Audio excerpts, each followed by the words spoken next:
started and introduce myself and Alex and kind of talk a little briefly about what Medicalaid OH does and what we're about and what this day is about. So Medicalaid OH was started in 2019 as a way to help the medical marijuana industry here in Ohio as we started. We were intending initially to build a publication that would go in dispensaries. And what we found as we learned more about the regulations in Ohio, which I think all of us are familiar with now, that a magazine would be difficult. So we really built the publication online. And what we wanted to do was build a publication that really focused on both journalism and advocacy. Alex and I are both journalists, both went to journalism school, so we went about trying to build a publication that was that served both the purpose of medical and legal. We wanted to give advice to patients that led them on a journey, not making any conclusions about what cannabis is or what the stigma might be, but really teaching what cannabis is, both from the medical perspective and the legal perspective. And so we went about doing that in 2019 and began writing stories. We did a great feature in 2019 called Women Making Weed Work in Ohio, where we interviewed several women who were integral in the industry in Ohio as we were getting started. So that was a really great way for us to kind of develop. And as we've been developing, we've been getting to know different people in the industry, from doctors to attorneys to patients, mostly patients. And that's really what we're about, is we're a patient-focused publication. So we really built Medicalaid OH to serve the industry, and Alex is here today too. And she was one of our first hires at Medicalaid OH, and she's really helped us develop our content and strategy. And I'd love for her to tell us a little bit about her experience so far with Medicalaid OH. Thank you. So, as Gabby said, my name is Alex. I'm actually the editor-in-chief for Medicalaid OH, so if you've ever read one of our articles online, there's a very good possibility that I was the one that really made it perfect before you were able to view it. So that involves not only high caliber writing, but also SEO and all the fun marketing things that we have to incorporate into our work, to get it online and get it seen by people. One of the unique challenges I think that we've had with cannabis journalism is that there are so many resources online, and a lot of them lack any kind of localization to them. So for patients who are trying to get some information, either on a state level or about a dispensary or about a cultivator, a lot of those resources are not available for them, whereas there is so much data about what cannabis is and how you can use it. There's not really that angle of, how is it working for Ohioans? What's the program like for Ohio patients? And, what are the trials and tribulations that they're facing just as much as their successes and everything else. My first story for Medicalaid OH actually was supposed to be a dispensary roundup, actually. And it was really interesting because once I started getting on the phone with people, we ended up breaking out a whole story about issues with advertising and individuals who were speaking on Facebook pages who actually did not have board permission to do so. And this was also really what kind of showed us, the limitations that a lot of cannabis professionals are facing. So whether you are a dispensary or a brand or, anything in between, there are so many restrictions for you to get information out there, which for patients then is, again, just even more difficult. This really limits them from being able to know, what actual products are available here in Ohio and not just, across the United States in general. Of course, we do have a number of brands here in Ohio that there is a lot of data and information out there because they are in other states, but then we have some of our local cultivators and dispensaries that we like to try and focus on, bed leaves, ancient roots. It's really important again for us to have that localized angle and make sure that we are, of course, always serving patients. We have done a couple events now. We've had the opportunity to speak with people who are cannabis patients, who are not cannabis patients, who maybe don't take the program seriously, or who don't even know where to start with it. And I think just being able to give people a space to ask questions and receive answers without judgment and without someone feeling like you don't know enough, right? Because I think there are a lot of states that have had cannabis available for decades, and in some ways we kind of feel behind, and I don't ever want to see patients feeling as though they don't have the opportunity to ask questions that have what some might consider easy answers, because we are definitely still learning and at a learning curve with a lot of these things. So yeah, I know there's so many different things that we can talk about and angles that we can discuss, but our primary focus is always, again, as Gabby said, focusing on the patients. And in Ohio, we have all different kinds of patients. We have some patients who are managing PTSD. We have some patients that are just managing a terminal illness until they'll no longer be with us. And everybody deserves to have grace and compassion through cannabis, and from us who are here to continue to provide any kind of content, support, information, resources. We get DMs all the time of people asking us, where do I go to get my medical card? What doctor should I speak with? The fact that we've established enough trust and integrity is really kind of the most reward I think we need. So. Absolutely. Yeah, it's been great. I think that Alex touched on a good point here about information. We live in this very Facebook-driven age, and it's the worst place to get medical information, right? So what we really wanted to do was build something outside of that free forum of crazy information where so half of it may be medical advice from a doctor you trust, and half of it may be from somebody who's giving you the exact opposite of what you need. And so we really build Medicalaid OH through our website, through our WordPress platform, and have built a lot of great stories that really do capture where we are right now with medical marijuana and especially some of the conditions. We are in a really important time right now where federal research is really ramping up. And what we want to do is capture that research in a way that patients can understand it. Not everybody can go to I'm not even one that can say that I do this myself, that can go through and read a dry scientific research article and understand everything. And what we want to do is break that down for patients and help them to understand the different products that may help them, how they may utilize the medicine, and just tips for general health and wellness, which is really what we had to build our platform on, because of course if there was cannabis anywhere in the word, anywhere in our name, it probably wouldn't have worked out. So we are our broader mission is holistic health, and we really want to expand to that as well, because it's all connected, right? And I think that Western medicine, I think that we can all kind of agree Western medicine has gotten that wrong to some extent, that treating the whole body and treating the whole person is the new way. It's the way that a lot of people are latching onto and saying, hey, this didn't work for me.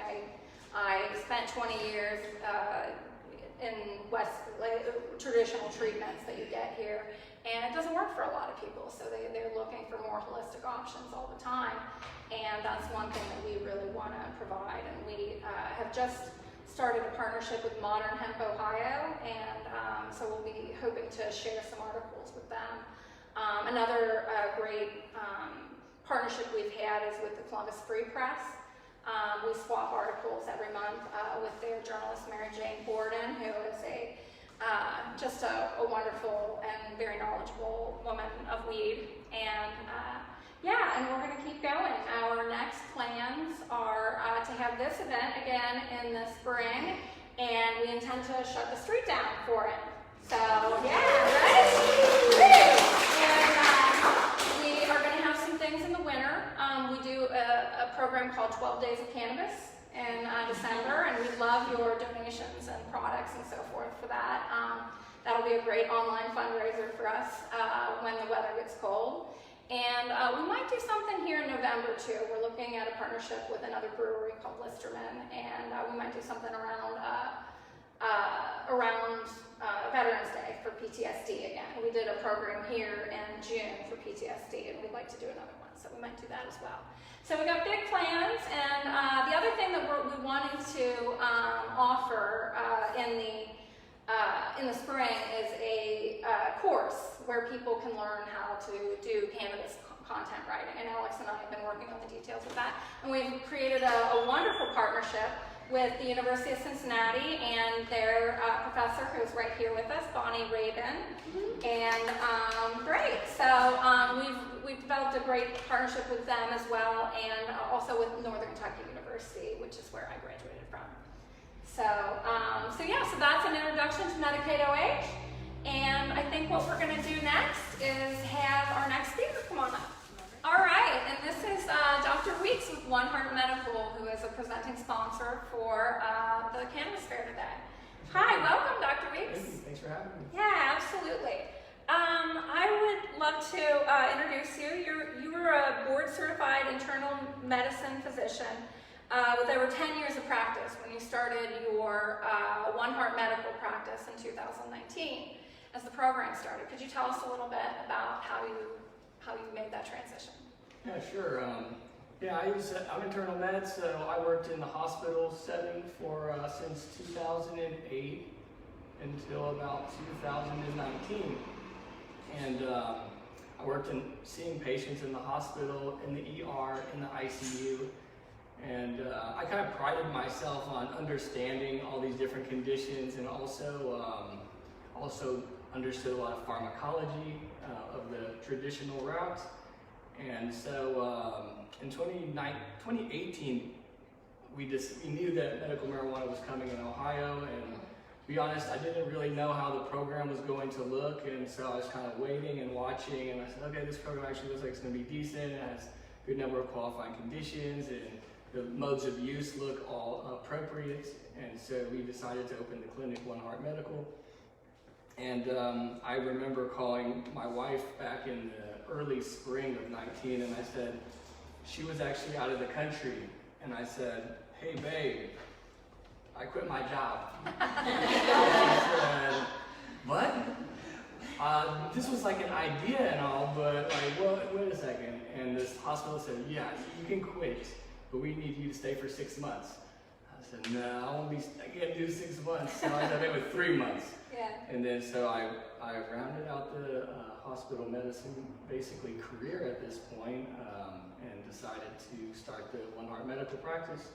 And so we opened in July of 2019, and have seen just kind of a slow, steady rise in patients, and seen a lot of great outcomes and whatnot. So happy that I made the decision to make the change. And of course, this is just the beginning in regards to cannabis in Ohio and in the country and in the world. So it's kind of an exciting time to be a part of it, because I think we'll look back at this and we'll all say, man, this is like, even though we're Ohio and we're kind of 10 years behind and all, we're actually leaps and bounds ahead of a lot of states and also the rest of the world. So yeah, happy to be here. Love it. So as a doctor, what do you feel is the overall benefit to Ohio patients having a legal alternative to pharmaceuticals? Yeah, I mean, I look at the cannabis plan, and just very complicated plan, right? And if you can take the time to delve into all the different aspects of it, you can find that you can actually help with a lot of different medical conditions and symptoms. And so versus a lot of the traditional medications that we're used to seeing, they're all kind of honed in on maybe one problem or one ailment. So like say like ibuprofen, it's good for anti-inflammatory pain and headaches and that sort of thing, but then actually could cause GI upset or nausea or gastritis or a kidney problem. So say with say like a CBD, we're sitting in CBD guys, Ohio CBD guy, you could give CBD, which would help with the pain an anti-inflammatory, but also could help the GI and could help with the mood and the stresses of life, which of course everybody has those going on these days. Right. Yeah, that's interesting. I just wrote the other day for a client about cancer. And one of the interesting things about it is that while there are specific medicines for each of these cancer symptoms, the nausea, the depression, all these other things, that patients in a study preferred to take cannabis because they just had to take one thing rather than treat with different pharmaceuticals. Yeah. So we're at an interesting time right now as patients are starting to discover that there may be a different ways.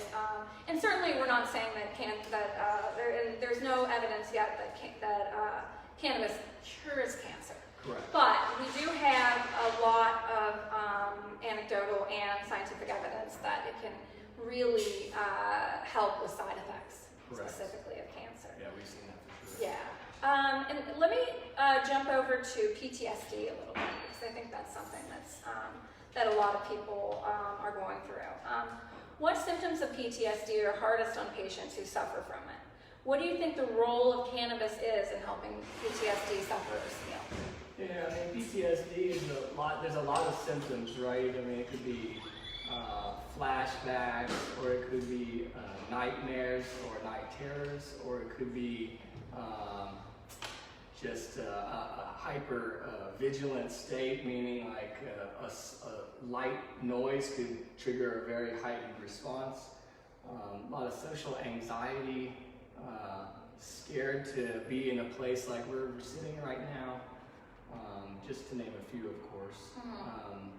And so again, those are all just kind of a variety pack of symptoms, and so it seems like cannabis can help with different aspects of those symptoms, so for the anxiety or the night terror, and that's a really interesting one actually, because cannabis seems to be very helpful for nightmares associated with PTSD, and that's a kind of to me, when patients bring that kind of goal up, I get kind of excited because I feel very confident that we can get them on the right track to improving that. Right. Yeah. But also with PTSD, a lot of the clients get they're on other drugs to manage that, and sometimes those medicines can kind of build up, right? So you can be on antidepressant, and then you can add a Wellbutrin on top of that, or we might have a benzodiazepine for a breakthrough, and then we might need some trazodone to sleep at night. And then before you know it, you're on several different medications, which actually put you at risk for things like serotonin syndrome and other kind of very serious, kind of life-threatening, actually, complications. Right.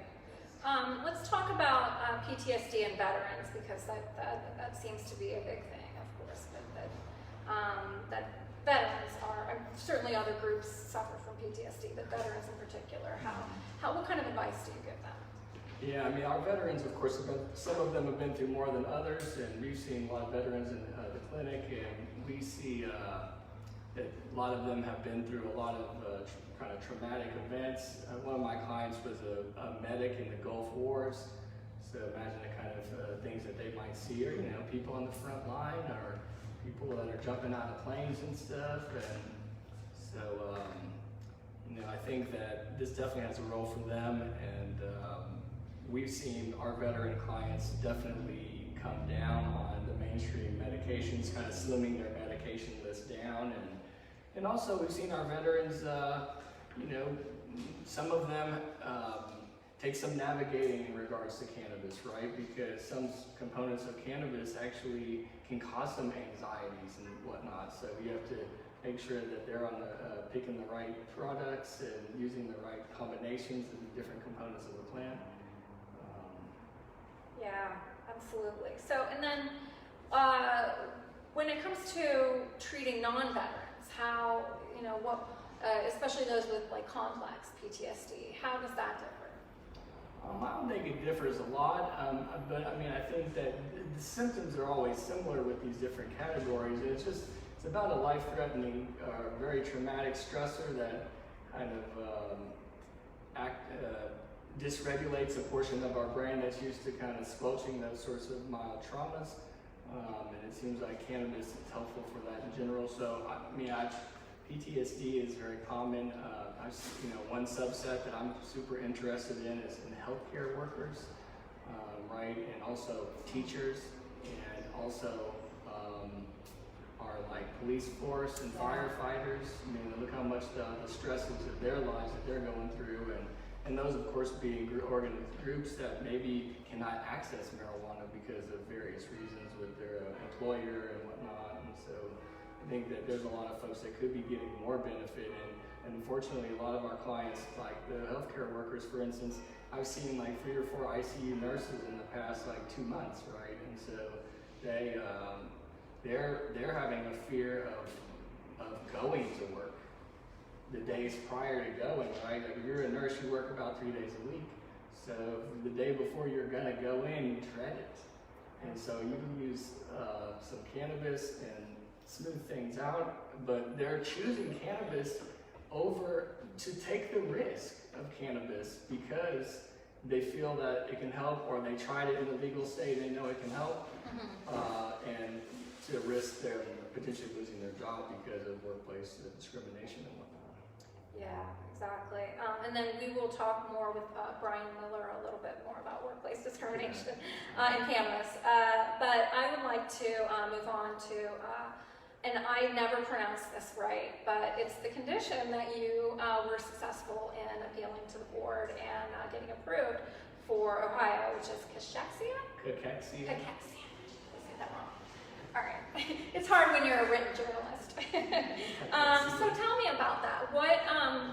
What made you decide to appeal to the board on that? Yeah, sure. Well, cachexia is just essentially a weight loss syndrome that usually patients are quite thin. They're not only losing their fat, but they're losing their muscle as well. There's of course a certain percentage that they have to lose in order to meet criterion for that. But it's essentially a symptom of a bunch of different types of medical conditions. So a lot of people recognize that you can see a cachectic patient that has cancer. But also you could see that in somebody who has COPD or emphysema, or somebody that's on hemodialysis. And there's of course other reasons, like people with rheumatologic diseases like rheumatoid arthritis or psoriatic arthritis, and just advanced illness in general. But when you look at cannabis and saying that it's still a Schedule I drug, meaning that there's no medicinal benefit of it, I think one thing I can definitely tell people that you can get medicinal benefit from cannabis to help with the appetite. So most people even know that, even in the in the entertainment realms, right? They call this munchies. The munchies, right? The munchies menu across the street. Yes, thank you for that plug. The munchies menu is across the street. Please enjoy it. I think it's a no-brainer one. And then this was also, to be honest, it's not a political thing, but at that point in time, there were no successful conditions that had been petitioned to the state. Right. And so we gotta get something simple that is a no-brainer so we can get something passed. Right. And not get the ball rolling here. We gotta start augmenting this law to kind of create what it needs to be really looking like. And so then, of course, the subsequent year, we got a few other conditions approved, like Huntington's disease, which definitely should be on there. And also we petitioned to add terminal illness.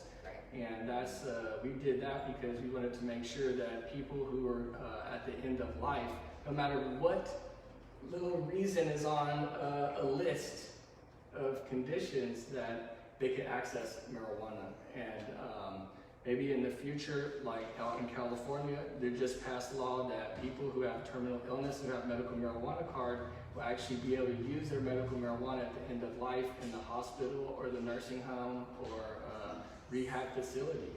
And so how great would that be to see that in the future in Ohio, where you could be at Hospice of Cincinnati or you could be at UC and it might be the end of life, and instead of having to take morphine and Ativan drops, you could be taking cannabis oils and tinctures, which just seems like it rolls in really well. So hopefully we can advance that in the future too. Absolutely. And I know that you also have been involved trying to get opiate use disorder. So can you just tell us a little bit about that? Yeah, so that's what I'm gonna try to petition for that one this year, and I need to get on the ball to start to do that petition, because these petitions are very time consuming because you have to provide a lot of evidence-based data, and there is evidence-based data for opioid use disorder, and so really it should be approved. And there's plenty of data that it can be helpful, and seeing that in other states, of course, that have already been doing this for longer than us. So I work with a lot of clients that have opioid use disorder, and which basically means opioid addiction, and that basically means that and what we see these clients on historically is some sort of medication-assisted treatment, which is like Suboxone or methadone. And so a lot of those clients, the goals that we have for them is to keep them stable. And stable is good, meaning keeping them in the program that they're in, where they're getting their counseling and their group therapies, and they're getting their traditional medications through cannabis, but also later to wean them off of those medications when they're ready and they have the will. And we have seen people do that, of course, and weaned off of very high doses of methadone and high doses of Suboxone.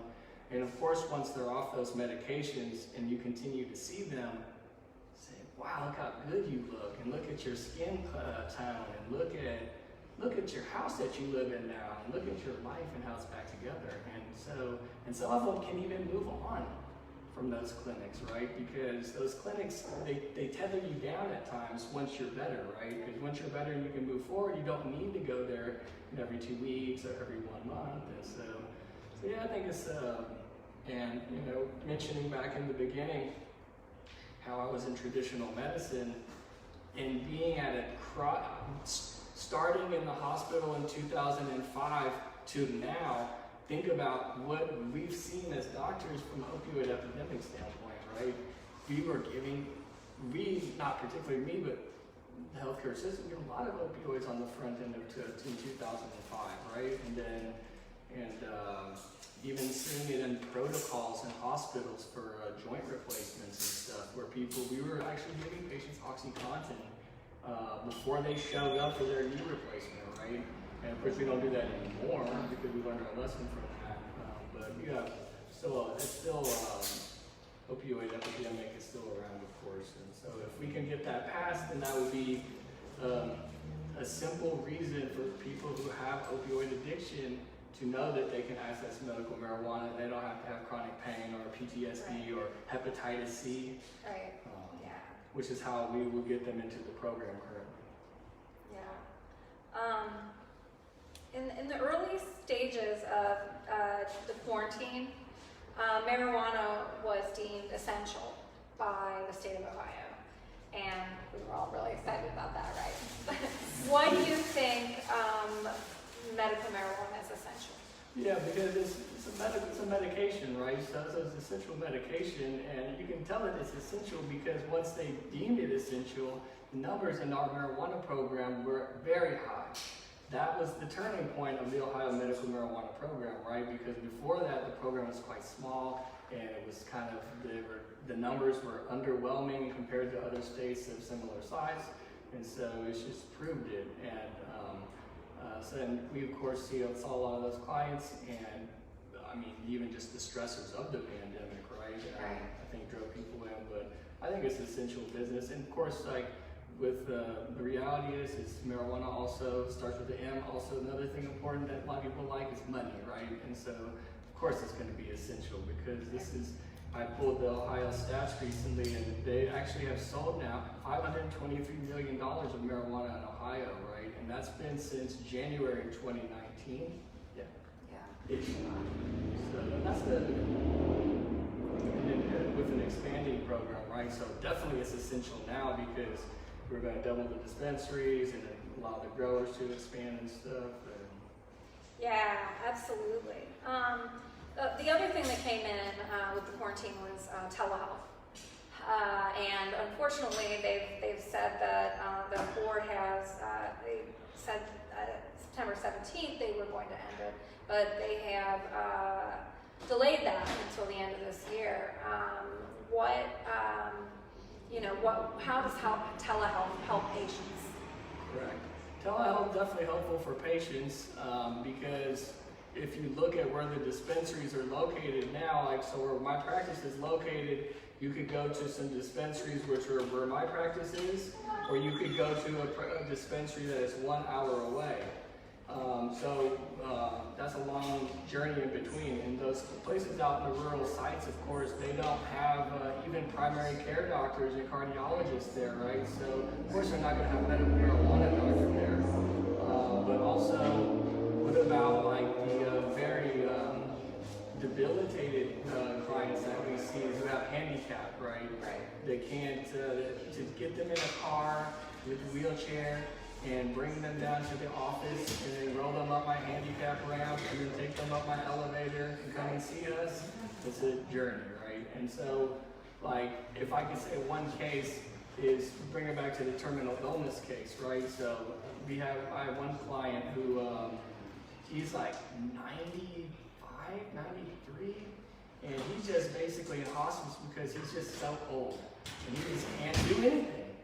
He and his caregiver said, Dr. Weeks, he's good for 1 hour a day.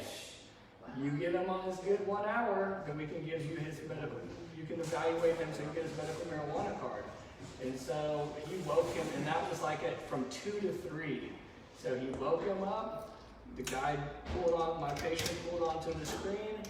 I talked to him for 15, 20 minutes, and then he was petered out. And then he went and laid back down, but we got him the access. And then we use his caregiver, who you can get, of course, to be able to purchase cannabis for that patient.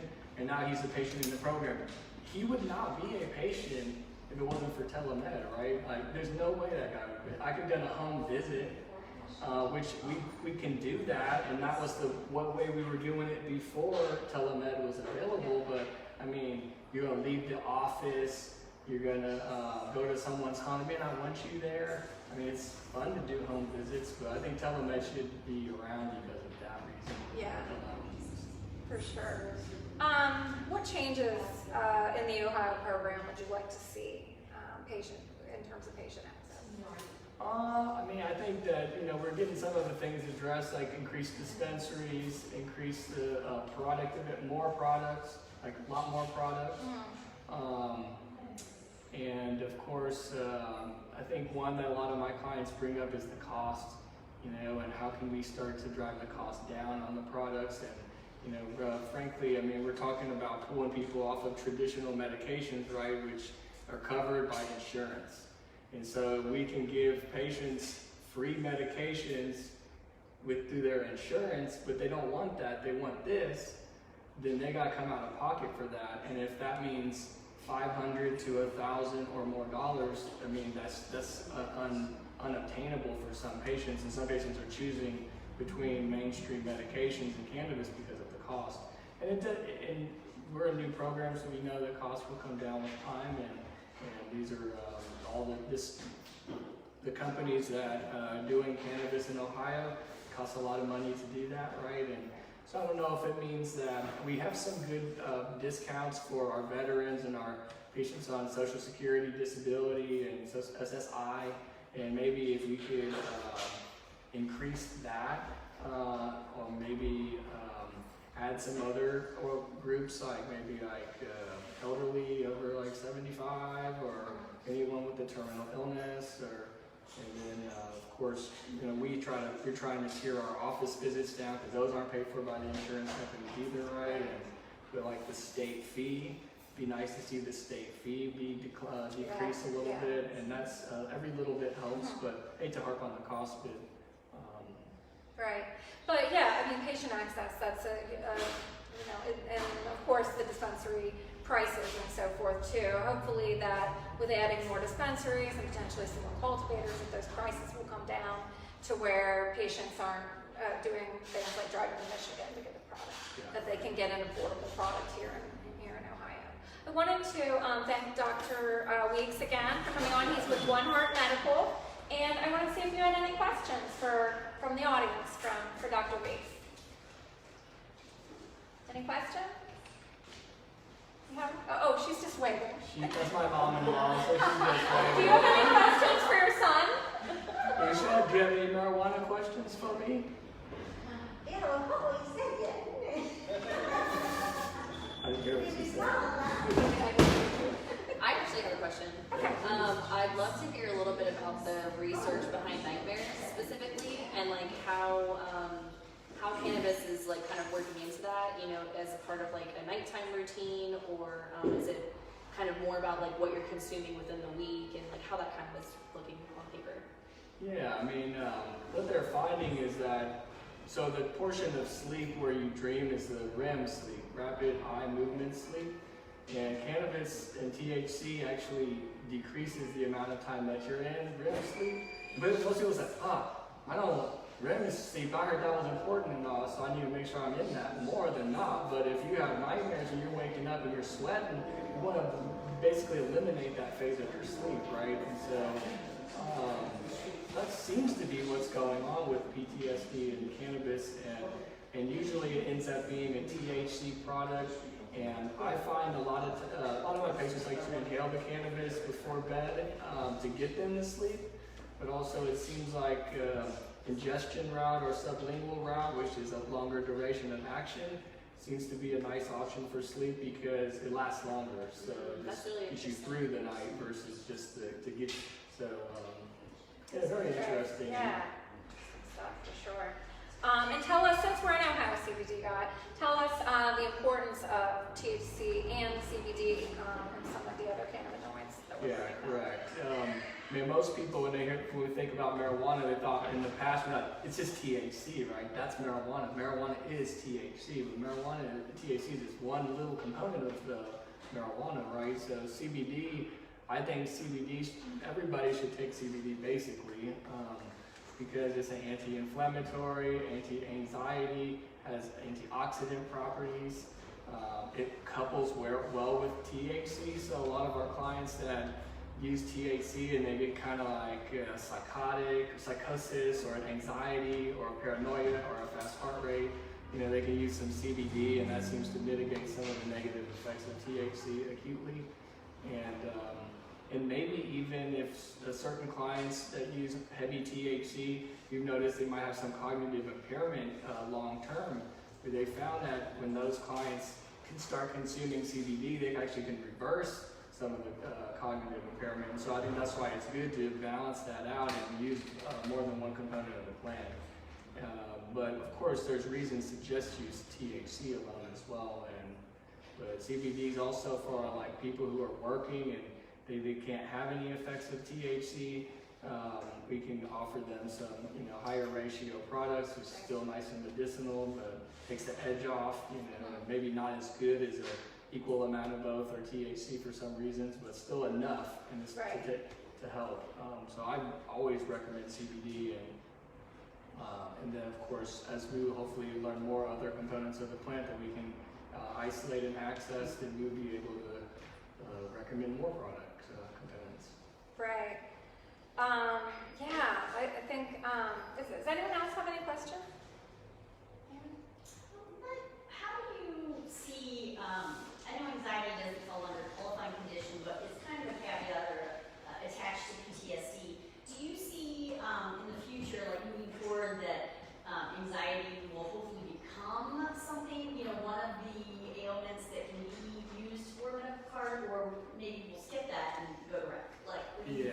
Yeah, I have a lot of the psychiatric and psychology community, and we're slowly starting to see them get on board with cannabis for even things to use to treat like anxiety. But historically, us in medicine, we've been taught that cannabis, of course, causes anxiety, right? So we haven't been taught that it helps anxiety, and that's the complexity of the plant, right? And so we know if you use a certain variety of cannabis, it's not going to cause anxiety, it's going to help. But if you use other types, it could cause anxiety, and then using the CBD component, and I would love to see anxiety disorder, of course, improve as a qualifying condition, and I think some of it is a political thing, of course, because, and also the data, right? Like they want the evidence-based data, scientific data, and so as we kind of navigate further with the kind of testing this on humans and not animals and whatnot, then you'd be able to figure that out. But it's going to probably just be legalized in here sooner than later, recreationally, or what they say adult use, meaning you can just be 21 years old and purchase it, right? And so everybody in states that's 21 years old and up that can go and purchase marijuana that has anxiety, guess what? They're going to go and buy it. And then they hopefully will get the right outcome, but you know, maybe if it was listed on the medical side, then you could talk to the doctor's specialty person about it and get to the right products. And of course, the dispensary staff, you know, they're increasingly educating patients and point them the right direction. So I think it should be. And if we talk about opioid epidemic, there's also the benzodiazepine epidemic too. So, and that's a silent epidemic, meaning it was on 60 Minutes a few weeks ago. So of course we're going to hear more about that, and those are real challenging medicines to get people off of once they start taking them. So, and yeah, you have your Prozacs and your Zolofts and whatnot, and that has a place, of course, right? But maybe even to use cannabis on top of that, even for some patients, and not just keep adding more meds and stuff. But and I wanted to thank Dr. Weeks from One Heart Medical again. And he had a good segue at the end about what's legal and what's not. And the next guest we're going to have on is Bryan Miller, Bryan Miller Law, who's going to talk a little bit about cannabis from a legal perspective. So thanks again, Dr. Weeks. All right, hi. This is Bryan Miller with Bryan Miller Law. And we are, what's exciting about Medicalaid OH is that we started this as a publication that we were going to call Get Legal Ohio. And we really thought this was going to be all about the legal side. And then we said, well, Medicalaid Ohio is more than, you know, and we wanted to get them from the medical. But we certainly never wanted to neglect the legal situations that patients endure. And so we're going to talk a little bit with Bryan Miller. He is an attorney that is on the normal legal committee, and he helps patients to navigate the legal system, which when it comes to cannabis sure is complicated, right? And he will be over at Woodburn Brewing this afternoon. If you have any specific questions for him legally, you can see him over there, and or get him on bryanmillerlaw.com. Bryan, welcome. When it comes to a patient considering taking cannabis for the first time, what are some important steps that they can take to stay on the right side of the law? The most important thing to do is to stay on the right side of the law.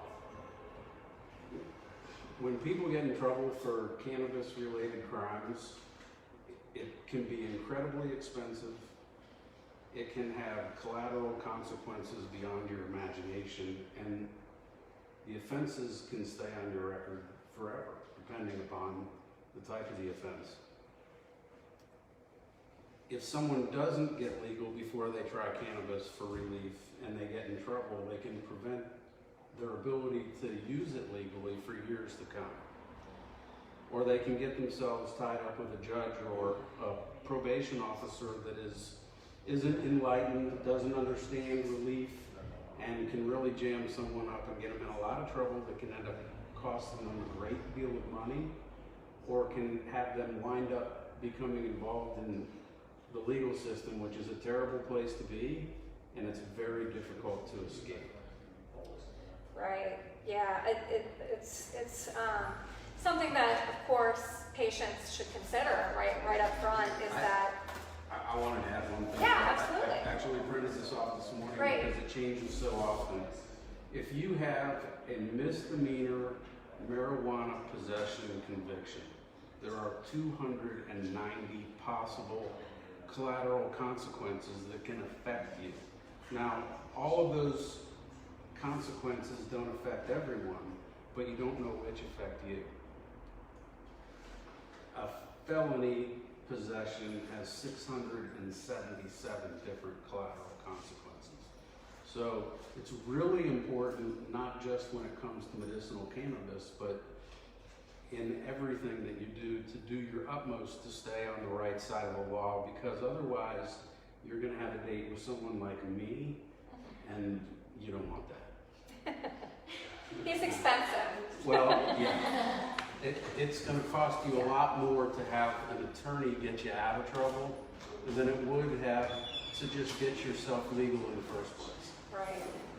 And so when someone becomes a medical marijuana patient, what protections do they have when it comes to their employment specifically? Should patients be upfront with their employers if they're subject to a pre-employment drug test? So, I'm going to tell you that you asked me about 5 questions right there. And the hard part about answering these questions is that all the great answers start with "it depends." Right. And so now we have a complicated legal system interacting with medicine, interacting with laws that are trying to encapsulate what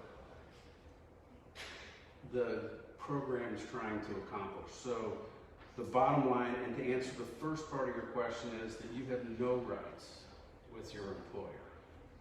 You have no rights with your employer, and it's a really scary thing. The medical marijuana program law actually spells out and says you have no rights. It says specifically your employer can have a no tolerance policy, they can have a drug testing policy, they can discipline you, they can suspend you, they can fire you, or they can refuse to hire you based solely on your use of medicinal marijuana, according to the law. Right. If a patient is given a recommendation, should they go to their employer? And if so, what should they tell them? It's a really difficult question, and I think it depends on your company. It depends on how progressive or enlightened you think the people are who run your company. The problem is that you might not get the reaction you expect, and it could end up ending a career.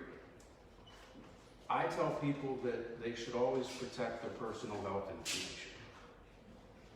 Once you give your information away, you can't get it back. And it's something that belongs to you specifically. So I never encourage people to divulge information. You can find yourself in position with an employer or with the legal system where you have to, but unless you are compelled to or you want to, you should always protect your private information. That's really good advice. I'm going to follow up because I think I missed part of your question. What do you do when you're working for a company that has a drug policy and then you get a recommendation? Right. And it's a difficult question. It's a personal decision, and it might be a moral decision for you unless you are in a particular profession, because some professions are going to treat this a lot different than others. Right. There are going to be professions that outright will not allow people to participate in the program, and there are going to be just some companies that won't have anything to do with it because of stigma. Right. Yeah. The other area that we want to talk about outside of employment issues is a patient's living situations. I know myself, I had a situation where I had to leave a place that I was living because the landlord didn't like the smell of medical marijuana, even though it was legal. So patients' living situations often affect their ability to medicate. What can a patient do if their landlord is threatening eviction due to cannabis use in their home? Okay, so a landlord is in a very similar position to an employer in this situation. The law specifically says that a landlord cannot use your participation in the program as the sole or primary. It says sole or primary reason for rejecting you as a tenant. But a landlord can use things like nuisance, like smell. It's a good time to remind people that even though you are sold flower, in Ohio you're not legally allowed to smoke flower. So if smell is the issue, then it might be that another method is the solution, or maybe just another one of the available things at a dispensary, like an edible or a vape. It might just mean that you don't get to enjoy those things at home. Right. And then what rights do patients have when it comes to this? Are there any legal remedies that they have for if they're in a rental situation? At present, there are not. And so the law actually specifically says that it doesn't create any rights for you to seek a remedy either with landlords or employers. So it's something to consider. It's one of the really big things to consider if you're thinking about using medicinal marijuana. Your job situation, your living situation, your relationships, there's really a lot to it. There really is, and the patients need to consider all of this, really. And another area that patients need to consider when they're first considering cannabis is driving with it. You are technically only supposed to medicate at your home, but you have to transport it from the dispensary to your home, and you also, I think that a lot of people do drive with their cannabis, and if they're using it to medicate every day, it's not unreasonable. But what risks should patients consider when they consider driving with it? And if they're stopped, what are some ways they can be prepared to speak with the officer about their cannabis use? The law says that you can use, that you can possess, and that you can transport medicinal cannabis. It says that you can use and possess and transport medicinal cannabis paraphernalia. You can possess and transport up to a 90-day supply according to the law, even though according to the pharmacy board, the dispensaries will only issue you a 45-day supply. You are required to transport any product in its package that you purchase it in, and that's going to be your out in terms of getting in trouble, but I'm going to hopefully head you off so you never get there. Don't ever talk to the police, and I should just stop right there. And so there's great police officers all over our land, but there's some real turds, and you don't know who you're dealing with. I'm going to tell you a little bit about the OVI law that really complicates things for people who use medicinal cannabis. So beyond the transportation, don't talk to the cops, don't tell the police that you have medicinal marijuana, don't tell them that you have a card, don't tell them anything other than your name. When the blue lights are rolling, you are a suspect. So it doesn't do you any good to talk, because eventually you're going to say something goofy, and I'll give you an example. You want to be an upright, honest person, and you want to be respectful of law enforcement, and you say, "Officer, I have a medicinal marijuana card, just wanted to let you know. I've got a vape pen, it's legal, it was recommended to me by my doctor, it's actually in the trunk." Well, the law says, and there's actually specific verbiage in the marijuana law that says that a police officer cannot use your status as a medical marijuana card holder alone, because it intersects with the OVI law. And the OVI law says that an officer must have probable cause to believe that you are either impaired, and here's the really stinky part, the marijuana law adds, or that you are over the per se limit. Now, Ohio's laws are really screwed up because the driving laws have not caught up with the cannabis laws. If you are a regular user of medicinal cannabis, then you are always OVI. You don't even have to be impaired. If you have 15 nanograms, I won't get technical here. If you have a very small amount of marijuana metabolite in your blood, then you are legally drunk driving in Ohio, even if you're not impaired.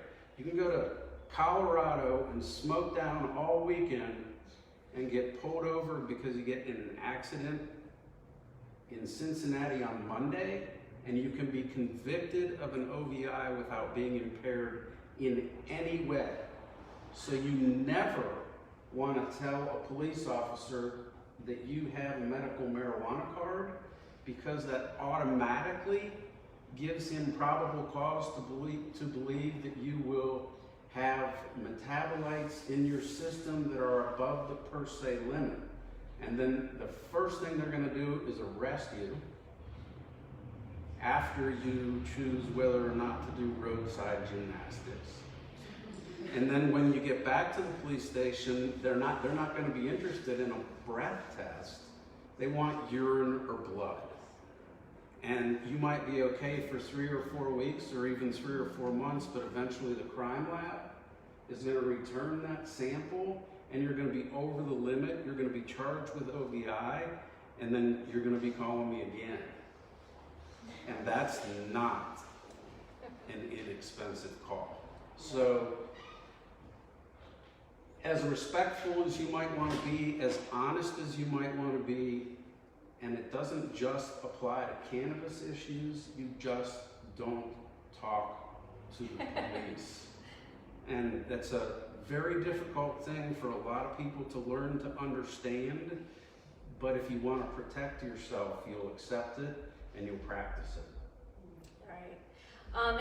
For those who did talk to police and got themselves in trouble, can those seeking employment in the cannabis industry get their old drug-related charges expunged for the records, and how? Okay, so you can always make a motion to the court to have your records sealed, but there's actually, you cannot have anything expunged. The only type of person in Ohio who can make it look like something never happened is a person who's a victim of human trafficking. So any crimes that person might have committed while they were essentially in servitude can be erased. For the rest of us, if you have a conviction that you want to make this appear to the public, it can be sealed. But there are also exceptions to that. Not everything can be sealed, and it's discretionary as well, so judges don't have to seal things. It's a fascinating area of the law because it changes quite often, and you can seal more and more things, but there are some frustrating things that never come off your record, like anything associated with driving. When I tried to get into the bar, I was explaining a speeding ticket from 1986. But if you get in trouble for anything else and it is related to something while you were driving, those things are stuck on your record as well. So the good news is the people who run this program are pretty smart. They understand the type of people they want. So most low-level, even marijuana offenses are not disqualifying for working in this industry. In fact, you can have up to a misdemeanor of the first degree that's not disqualifying. Felonies in and of themselves are not disqualifying, but felonies that have to do with drug use, possession, cultivation, those can be disqualifying. And then I dug this up. We talked a little bit about this week, and I dug this up. This was in part of the administrative code. It was the craziest stuff to try to find. You can actually find yourself being identified as having a disqualifying offense, and that gets described over an entire page. But if you can't get that all figured out on your own, the pharmacy board has a document I found called a criminal conviction determination request form, where you can send the information to the pharmacy board, tell them about your interest in the industry, and get an answer from them within 30 days about whether you're qualified. Huh, that's really interesting. And then when it comes to another area of the law that a lot of people have come up against is when it comes to their children. What should a patient consider if they are in a child custody case and the cannabis use is something that the spouse is trying to use against them? the people who wrote this law did a good job of thinking about that one ahead of time as well. The law specifically says under the liability section that a person's participation in the program cannot be the only or a primary reason. Child custody, parenting rights, all of these things depend on what's in the best interest of kids. And in order to get kids removed from a situation in Ohio, someone has to present clear and convincing evidence that the child is in a situation that's unsafe. A person finding relief from medicinal marijuana does not make a child unsafe. So that shouldn't be a concern. On the other hand, a person who uses medicinal marijuana, puts their kid in the car seat and heads down the road is going to have trouble. So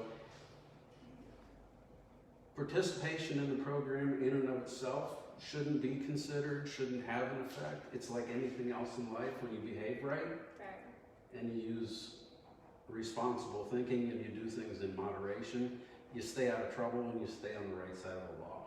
Right.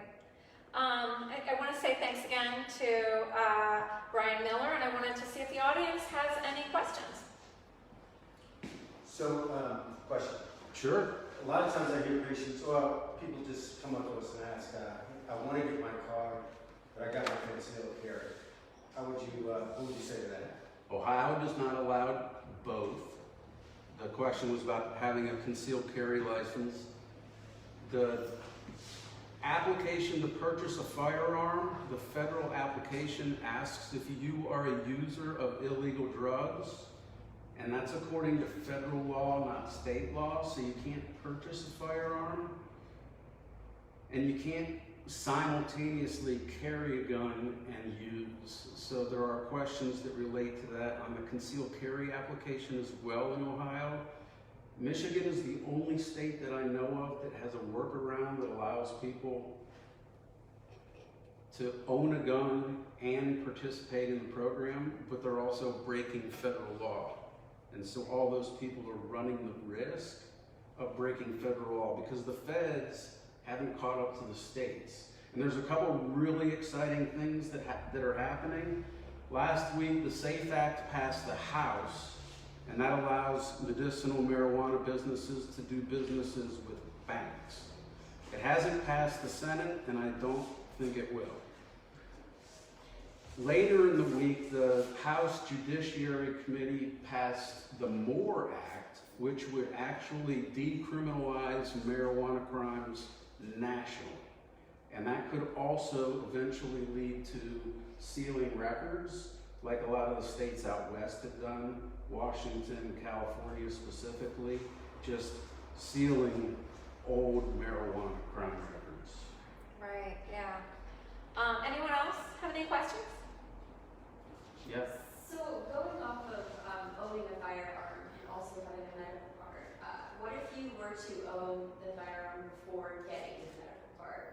What would happen there? Well, nothing would happen unless and until someone found out. Right, okay. But you potentially could be charged with federal firearms charges. You never want to be charged with a federal crime because the federal authorities generally don't charge people until they've gotten dead to rights. So the answer is, technically, you shouldn't have them. Great. Anyone else? Any questions? We can go one more question here. A lot of these people in this room are already knowledgeable about the law because they've been through it on one side of it or I the see a other. lot of nodding heads. Yeah. So we have a savvy crowd. Question for Bob. What about flying?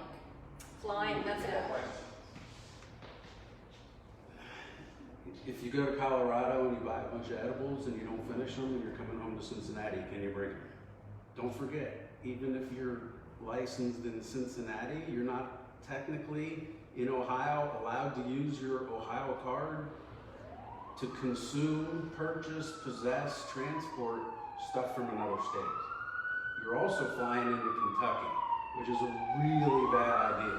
Because Kentucky and Indiana are not friendly when it comes to marijuana. They really are not. So, can you take your stuff, can you take your product that you have purchased legally based on a recommendation and put it in your bag and fly to wherever you're going? Again, you have to go to Kentucky to get on an airplane. So no. But if you're flying out of Dayton, now you're up in federal airspace where I'm not really sure whose laws apply, but I would not recommend doing this. Right, any other questions? You're getting free legal advice, people. I mean, this is costly here. You gotta take this benefit. Well, anyway, thank you. I want to say thank you again to Bryan Miller and also to Dr. James Weeks, who have helped us as a presenting sponsor, as well as Clutch Cannabis. And we would like to invite up anyone who is a patient. Now, we'll let Bryan go off, and we're going to, we will be back at 6 p.m. We'll wrap things up, and we will get back over to Woodburn Brewing. And people at home, come on out tonight, and all of you can all stick around. Ohio CBD guys open until 7 tonight, and the music at Woodburn starts at 6 and will go till 10 o'clock. There are 3 bands, and please continue to enjoy. Thank you all.